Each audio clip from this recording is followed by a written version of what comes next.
hubo cerca de 95 casos de niñas víctimas de mutilación genital femenina. Seguimos siendo el único país de América Latina en donde esta práctica ocurre. Un saludo muy especial para nuestra audiencia de quienique.com. Hoy me encuentro acá con Jennifer Pedraza. Ella es una representante a la Cámara por Bogotá y también es una de las autoras de la ley en contra de la mutilación genital femenina que fue aprobada hace poco en el Congreso de la República. Hola Jennifer, ¿cómo estás el día de hoy? Hola, ¿cómo estás? Un saludo para ti y para toda la audiencia de Quienique. Muchas gracias por la invitación. Gracias a ti, Jennifer, por aceptar este espacio.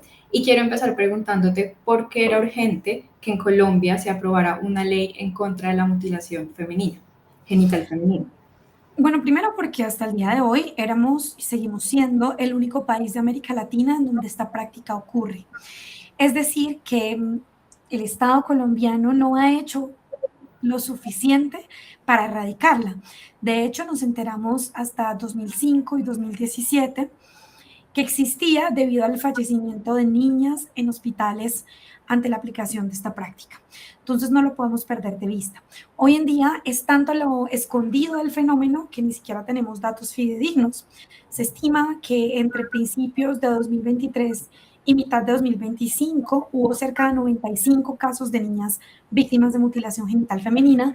Pero mira, yo meto las manos al fuego de que esto es un subregistro, porque la verdad es que la mayoría de las mujeres en Vera están mutiladas. Entonces, hasta ahora el Estado colombiano ni lo mide, ni lo previene, ni lo cuantifica, ni mucho menos pretende erradicarlo. ¿Qué ha venido pasando en estos años, desde el 2017 hasta hoy? Lo que sí ha venido pasando es que las mismas mujeres en Vera han planteado un debate cultural dentro de sus comunidades, proponiendo que se erradique y que se elimine esta práctica. Y un momento importante para aclarar, porque cuando nosotros nos aproximamos a este tema, una usualmente suele pensar, no, eso debe ser un machito, agresor, violento, un ogro, el que mutila a las niñas, pero realmente esta práctica es principalmente ejecutada por las mismas parteras, que son una parte esencial de estas comunidades. Son las que atienden los partos, los niños, las niñas y las que garantizan la supervivencia física y cultural de estas comunidades en lugares en donde el Estado colombiano ni aparece. Entonces, ¿por qué se necesita una ley? Porque se necesita apoyar a las mujeres en Vera que ya han venido ellas en soledad plena dando la batalla cultural dentro de sus comunidades para erradicar esta práctica.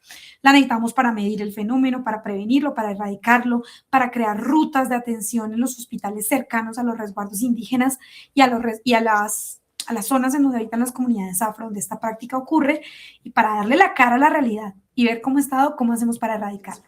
¿Podrías explicarnos en qué consiste la mutilación genital femenina?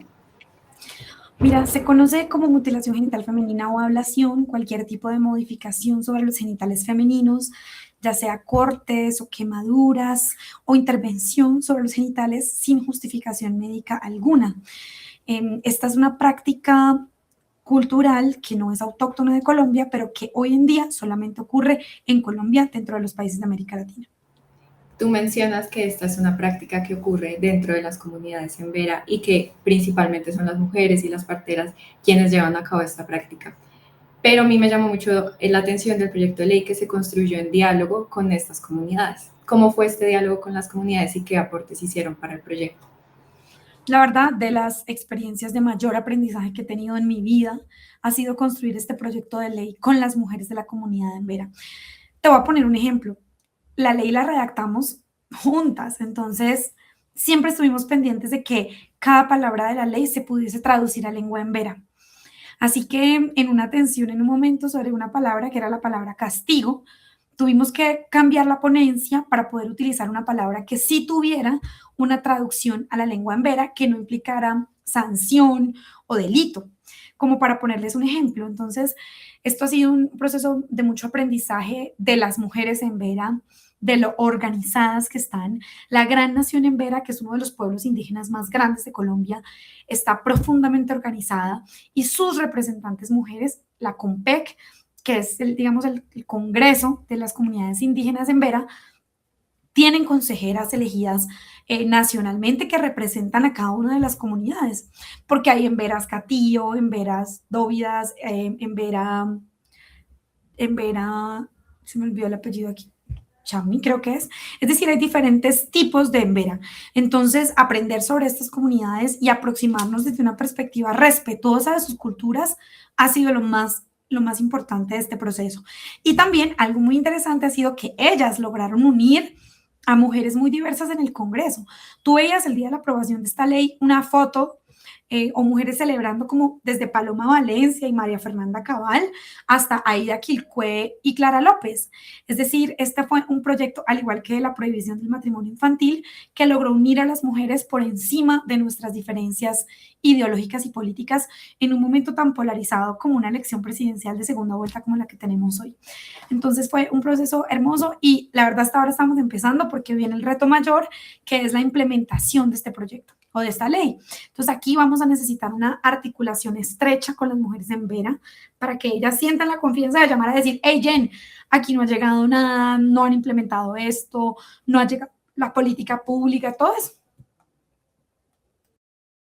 Y ahora que mencionas ese reto que es la implementación, dentro de esta ley tienen contempladas medidas de seguimiento a este proceso de implementación.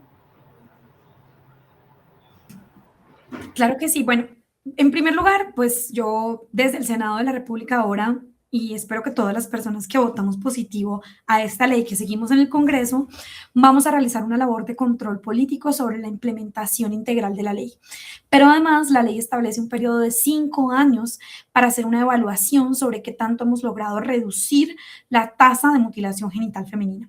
Y es importante que sepamos que quizá lo primero que pase una vez aprobada la ley es que tengamos un incremento en las estadísticas, es decir, que tengamos más casos de mutilación, pero pilas. No es porque esté ocurriendo más, sino que ahora estamos midiendo y ahora vamos a medir de manera más certera qué tan común es el fenómeno o esta práctica.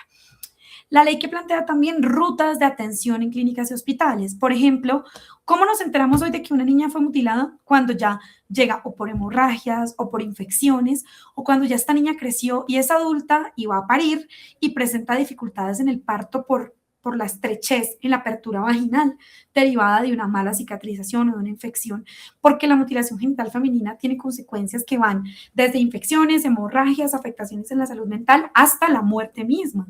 Entonces, eso es lo que necesitamos también poner sobre la mesa en las conversaciones entre las mujeres en Vera y las parteras en Vera a través de prácticas culturales que sí las representen. También te quiero contar aquí ¿cuál es el origen de la mutilación genital? La mutilación genital femenina no es una práctica autóctona propia de nuestros pueblos, y ni indígenas ni afrodescendientes, sino que llega a Colombia con la colonización ante la traída de personas afrodescendientes esclavizadas, lamentablemente, en el régimen de la colonia española. Entonces, desde ahí estas prácticas llegan a extenderse a América Latina y en Colombia con un sincretismo, con una moral judio-cristiana que castiga también el placer de las mujeres, pues se enquista en estas comunidades, pero no hace parte del núcleo y de la identidad cultural de los pueblos en Vera, como si lo son sus collares, sus artesanías, sus canastos, su lengua misma. Entonces, a partir de talleres que sí son sobre estas prácticas culturales identitarias, queremos promover esa conversación, ojalá entre las mujeres, pero también es, pues, por lo que nos contaron nuestras amigas en Vera, es una conversación difícil porque muchos hombres en Vera solamente quieren casarse con mujeres mutiladas porque desde la perspectiva de ellos es una forma de domesticación o de curación de las mujeres. Aquí lo que queremos es explicarle a las mujeres en Vera y a las parteras que lo que está en riesgo es la vida misma de las niñas y de las mujeres y que nacimos completicas, nacimos perfectas y así debemos mantenernos. Tú mencionas que igual, aunque no es una práctica propia de las comunidades en Vera, pues sí tiene un arraigo cultural por distintos factores de nuestro país. ¿Cuáles fueron las principales dificultades en la articulación de este proyecto que te encontraste y de pronto tenían que ver con estas tradiciones o estos imaginarios culturales? Bueno, la verdad, aquí hubo como, voy a hablarte de dos obstáculos. El primer obstáculo fue intentar aproximarse al fenómeno desde la perspectiva punitiva, creando un delito para la mutilación genital. Yo sé que esto podría sonar muy lógico. Obvio, a mí me dicen, Jen, están mutilando los genitales de las niñas. Yo digo, hay que meter a la cárcel a todo el mundo, pero no, esa no es la solución. La experiencia internacional nos indica que tratar estas prácticas de entrada desde una perspectiva punitiva, lo que termina haciendo no es erradicar la práctica, sino que esta siga ocurriendo, solo que cada vez más clandestina, por debajo del tapete, que ni siquiera en momentos de urgencias las comunidades acudan al hospital, a la clínica, porque pues sientan que las van a perseguir y a judicializar. Entonces, ese fue el primer reto, convencer a todo el Congreso de Colombia de que la perspectiva no debía ser una perspectiva punitiva. Ahora, la ley establece un mecanismo de coordinación interjurisdiccional que también a los 5 años va a evaluar si es posible medir sanciones, siempre respetando la autonomía de las comunidades. Y el segundo reto, pienso que no lo vivimos tanto las congresistas, sino las mismas mujeres de las comunidades en Vera que están dando esta batalla, porque no es sencillo cuestionar cosas que están normalizadas, pero afortunadamente no están solas, son muchas las mujeres en Vera que están en esta conversación, incluso mujeres parteras que han decidido cuestionar esta práctica y que están enfrentando también una lucha con los liderazgos masculinos de sus comunidades. Entonces, lo que tenemos que hacer en este caso es impulsarlas, rodearlas, apoyarlas, financiarlas y ojalá pronto podamos tener también congresistas indígenas que también puedan pues representar estas causas en carne propia, porque nosotros aquí lo que estamos haciendo es apoyándolas, impulsándolas y siempre pues de convicción poniéndolas en el centro de esta conversación. Me llama mucho la atención que dices que el proyecto no tiene un enfoque punitivo. Yo no tenía esto tan claro. Entonces, me gustaría que me expliques y le expliques a toda la audiencia cómo se va a abordar entonces este proceso. Digamos, la ley prohíbe la mutilación genital femenina, pero si no hay sanciones, entonces, ¿cuáles son las acciones que se van a llevar a cabo para que esta práctica no siga ocurriendo? Mira, las naciones en Vera ya han aprobado en sus congresos en el pasado la voluntad de erradicar la mutilación genital.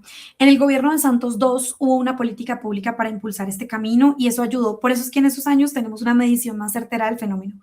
Pero se acabó ese gobierno, esa política duró 2 años y ¡pum! Se dejaron abandonadas a las comunidades en su proceso de erradicar esta práctica. Entonces, lo que pretendemos acá es que la política pública sea permanente y que no dependa del gobierno de turno si se le da la gana o no se le da la gana de erradicar la mutilación genital femenina. Entonces, si no es con un castigo, ¿cómo es? Uno, abriendo la conversación, previniendo, educando. No es sencillo hablar de los genitales femeninos ni siquiera en la sociedad occidental. Si yo llego acá y presento la forma de una vulva, sus partes, quizás haya gran parte de la audiencia que diga, uy, ¿cómo así? No estoy acostumbrada a hablar de esto. Entonces, ese tipo de cosas tenemos que tenerlas en mente porque la forma de erradicar esta práctica no puede ser que en comunidades en donde el Estado no aparece para nada, aparezca de repente solo para judicializar a las parteras, que son parte fundamental de estas comunidades. Entonces, por eso, la primera apuesta que nosotros necesitamos realizar es una apuesta de educación y de prevención. Y posteriormente es posible evaluar posibilidad de sanción, siempre respetando y entendiendo que las comunidades indígenas tienen su propia jurisdicción. Entonces, si nosotros nos aproximábamos a través de la creación de un delito, lo que iba a pasar era que la Corte Constitucional muy probablemente tumbara la ley, pues porque las comunidades indígenas tienen su propia jurisdicción. Entonces, en vez de declararle la guerra a pueblos que han sido históricamente abandonados por el Estado, a mujeres en donde el Estado no llega ni para salud, ni para educación, ni para seguridad, lo que nosotras creemos es que la mejor forma de prevenirlo y de erradicarlo es promoviendo esta conversación con financiación para esta política pública. En otros países, cuando se ha intentado sancionar, pues lo que termina pasando es lo que te cuento, que la práctica se clandestiniza, bueno, no sé si esa palabra exista, pero se vuelve aún más clandestina y las mujeres quedan solas. Entonces, podríamos tener un gran titular de prensa que diga, Colombia crea el delito de la mutilación genital femenina, pero no entrar en esas comunidades, no intervenir en esas mujeres, sino al contrario, dejarlas solas. Entonces, ese es el propósito. El propósito de esta ley y de esta política pública es... El propósito de esta política pública, accidentes en la entrevista. El propósito de esta política pública es más bien entrar con confianza, con respeto en esas comunidades, apoyando a las mujeres que ya han promovido esa conversación. Problemas técnicos.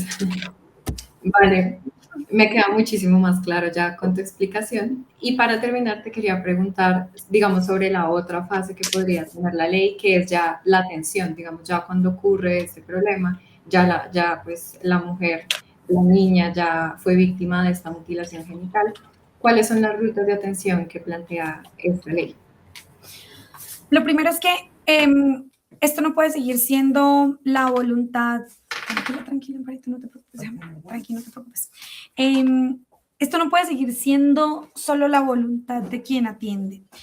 En Colombia ya hay unas doctoras increíbles como la doctora Diana Mosquera, que es pediatra del Hospital Universitario de Pereira y es profesora, y ella ha venido creando una propia ruta para ese hospital, por ejemplo, ya que este es un hospital, pues Pereira queda muy cerca de Pueblo Rico, Risaralda, pues muy cerca, queda cerca de Pueblo Rico, Risaralda, en donde está uno de los resguardos de las comunidades en Vera más grande. Entonces, este hospital usualmente recibe muchos casos de niñas con mutilación. Este hospital creó un protocolo gracias a que la doctora Diana precisamente lo propuso, pero ha sido iniciativa de ella. Incluso ella ha tenido que luchar en el hospital por presupuesto para que se mantenga la ruta. Entonces, esto no puede seguir dependiendo de la voluntad de un gerente o de la lucha de una doctora. Entonces, por eso lo que hace este proyecto también es plantear una ruta de identificación de la mutilación en los hospitales públicos y privados, una ruta de diligenciamiento, pues para medir el fenómeno, y propone que haya mujeres en Vera en cada resguardo haciendo la tarea de sensibilización y educación de por qué debemos erradicar esta práctica.